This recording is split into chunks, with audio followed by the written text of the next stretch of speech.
Hi everybody, my name is Dave Marsh. I'd like to welcome you to this Canadian OneHome tutorial. And today we're going to take a look at a listing's full property display. Now by default, anyone can view the property details and photos sent to them by their agent. But for this tutorial, I've already activated and signed into my OneHome account. And the reason for this is so that I can take full advantage of some of the additional password protected features that OneHome has to offer. Now to access the full display, you'll first need to click on any of the property thumbnails located in the gallery view or on any of the thumbnails associated with the map. And from here, the first thing you'll notice is the photo viewer located directly below the property address and status information. Now to view a collection of all available photos, simply click on the gallery button, then select a thumbnail to enlarge. All right, so beside the photo viewer is an option for activated users to categorize this property as either a favorite or discarded. And this is a great tool to help organize properties that you'd like to save for future consideration.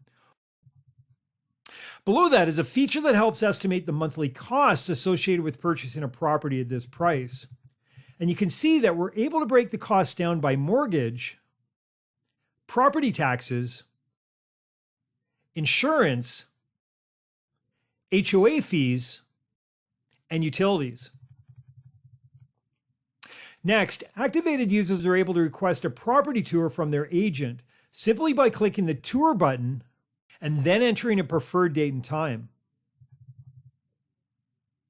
In addition to this, activated users are also able to include personal notes about the specific property.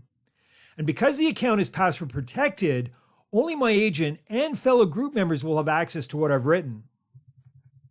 Now, for those who might have a difficult time deciding, OneHome also provides a tool that allows users to compare up to 3 properties. For this example, we're going to choose this as our first property to compare.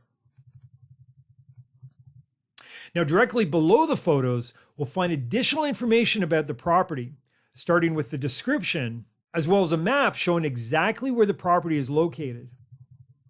Now, within the map, users are able to access valuable neighborhood information. And they can do this by selecting any of the lifestyle layers on the left. In addition to this, each of the layers are ranked with a score out of 10 to indicate exactly how accessible they are.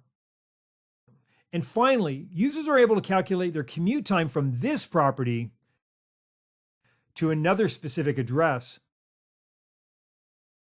either by driving, biking, public transit, or on foot. All right, so below the map and description area, OneHome provides an at-a-glance features section, as well as panels that contain additional details about the property, the building, and other relevant facts and features. OneHome also shows a collection of schools in the area, including both elementary and secondary. And below the schools, we'll find an area that displays any open houses scheduled for the property.